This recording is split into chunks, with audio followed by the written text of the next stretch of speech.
Malar's kitchen பார்க்கும் உங்கள் அனைவருக்கும் என்னுடைய அன்பான வணக்கம். இன்றைக்கி வந்து சூப்பரான கருவாட்டு குழம்பு எப்படி செய்யலாம் தான் நம்ம பார்க்க போகிறோம். இன்றைக்கி செய்யக்கூடிய கருவாட்டு குழம்பு வந்து கிராமத்து முறையில் செய்கிறதுனால இந்த குழம்பு ரொம்ப டேஸ்ட்டாக இருக்கும். செய்கிறது வந்து ரொம்ப சுலபம்தான். அதே சமயம் இந்த கருவாட்டு குழம்பு வந்து சாதத்துக்கு மட்டும் இல்லாமல் சப்பாத்தி எல்லாத்துக்குமே வந்து ரொம்ப சூப்பராக இருக்கும். ஸோ இந்த கருவாட்டு குழம்பு வந்து மண் பாத்திரத்தில் பண்ணுறதுனால இதோட சுவையே வந்து ரொம்ப தனி தான். ஸோ வாங்க இந்த சூப்பரான கருவாட்டு குழம்பு வந்து நம்ம எப்படி செய்யலான்னு முதல்ல பார்க்கலாம்.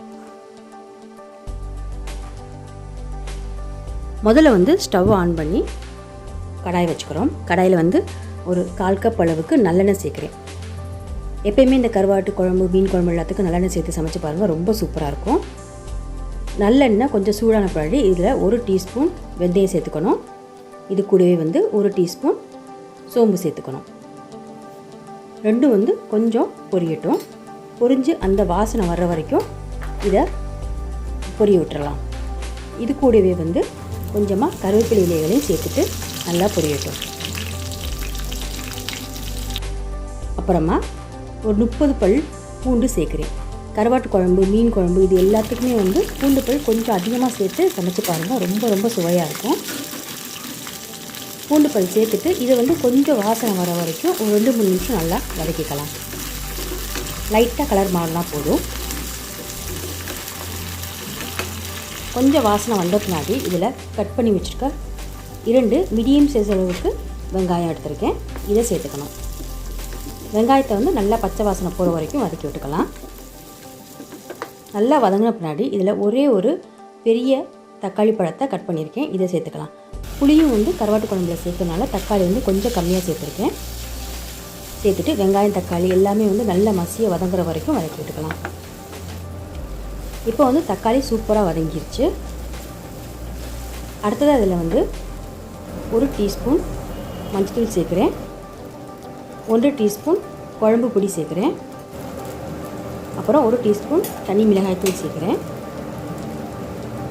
அப்புறம் மல்லிப்பொடி வந்து 1 ஸ்பூன். எல்லாத்தையும் வந்து சேர்த்துட்டு நல்லா கலந்துக்கலாம்.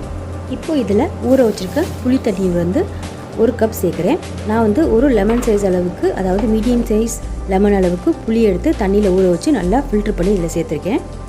சேர்த்துட்டு எல்லாத்தையும் நல்லா மிக்ஸ் பண்ணிவிட்டு குழம்புக்கு தேவையான அளவு உப்பையும் சேர்த்துக்கலாம். கருவாட்டிலே உப்பு இருக்கும், அதனால் வந்து உப்பு வந்து பார்த்து சேர்த்துக்கலாம். பத்தலைனா கூட கடைசியாக சேர்த்துக்கலாம். சேர்த்துட்டு எல்லாத்தையும் மிக்ஸ் பண்ணி இது வந்து கொஞ்சம் அந்த புளி தண்ணியோட பச்சை வாசனைலாம் போயிட்டு கொஞ்சம் கொதித்து வத்தட்டும். இப்போ வந்து அந்த புளி தண்ணியோட பச்சை வாசனைலாம் போயிட்டு கொதித்து எண்ணெயெல்லாம் லைட்டாக தெளிஞ்சு வர ஆரம்பிச்சிருச்சு. இப்போ இதில் 1/4 கப் அளவுக்கு தேங்காய் அரைச்சி சேர்த்துருக்கேன். இது கூட வந்து கொஞ்சமாக தண்ணி கலந்து ஊற்றுறேன். அப்புறம் வந்து குழம்புக்கு 1/2 கப் அளவுக்கு தண்ணி சேர்க்குறேன். சேர்த்துட்டு எல்லாத்தையும் நல்லா மிக்ஸ் பண்ணிவிட்டு இதை வந்து நல்லா கொதிக்க விட்டுறலாம். கொதித்து இந்த தேங்காயோடைய ஸ்மெல்லெல்லாம் போயிட்டு கொஞ்சம் கெட்டியாக வரட்டும் குழம்பு. அது வரைக்கும் இதை மூடி வச்சு ஒரு 5 நிமிஷம் மிதமான தீயிலே இதை கொதிக்க வச்சிடலாம். 5 நிமிஷம் கழித்து மூடியை எடுத்து பார்க்கலாம். இப்போ வந்து குழம்பு நல்லா கொதித்து திக்காயிடுச்சு. இப்போ அடுத்ததாக இதில் வந்து சுத்தம் பண்ணி வச்சுருக்க கருவாடு துண்டுகள் எல்லாத்தையும் நம்ம சேர்த்துடலாம். நான் வந்து இன்றைக்கி மத்தி கருவாடு எடுத்திருக்கேன். கருவாடை வந்து வெதுவெதுப்பான தண்ணியில் சேர்த்து நல்லா க்ளீன் பண்ணிவிட்டு கருவாடுடைய தலையும் வாலையும் நீக்கிட்டு குழம்புல வந்து நான் சேர்க்குறேன். கருவாடை சேர்த்துட்டு ரொம்ப நேரம் இதை குழம்பு கொதிக்க விடக்கூடாது, ஏன்னா வந்து கருவாடை எல்லாம் கரைஞ்சி போயிடும். அதனால் இதை வந்து ஒரு 4லேருந்து ஒரு 5 நிமிஷம் மிதமான தீயிலே கருவாடு வேக வச்சிடலாம். இப்போ ஒரு 5 நிமிஷம் கழித்து பாருங்கள். இங்கே பாருங்கள், சூப்பராக கருவாடெலாம் வந்து வெந்துருச்சு, எதுவுமே கரையலை. நல்லா ஆறின பின்னாடி பார்க்கலாம். பாருங்கள், சூப்பராக கருவாட்டு குழம்பு ரெடி ஆயிடுச்சு. இவ்வளோதாங்க, சூப்பரான நல்ல கிராமத்து முறையில் மத்தி கருவாட்டு குழம்பு ரெடி ஆயிடுச்சு. நீங்கள் வந்து இந்த கருவாடு இல்லாமல் மற்ற இந்த கருவாடு வாங்கியிருந்தாலும் இதே முறையில் சமைச்சு பாருங்கள், ரொம்ப டேஸ்ட்டாக சூப்பராக இருக்கும்.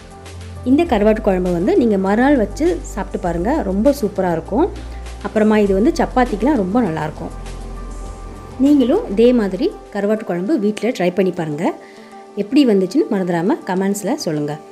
இந்த வீடியோ உங்களுக்கு பிடிச்சிருந்துச்சுன்னா வீடியோ கீழே லைக் பண்ணுங்கள், ஷேர் பண்ணுங்கள். அப்புறம் இது வரைக்கும் நீங்கள் மலர்ஸ் கிச்சனுக்கு சப்ஸ்கிரைப் பண்ணலன்னா மறந்துடாமல் சப்ஸ்கிரைப் பண்ணிடுங்க. கூடவே பக்கத்தில் இருக்க பெல் பட்டனை ப்ரெஸ் பண்ணுங்கள். அப்போ தான் வந்து நான் போடக்கூடிய வீடியோஸ் எல்லாமே நீங்கள் உடனுக்குடன் பார்க்கலாம். மீண்டும் பார்க்கலாம். நன்றி, வணக்கம்.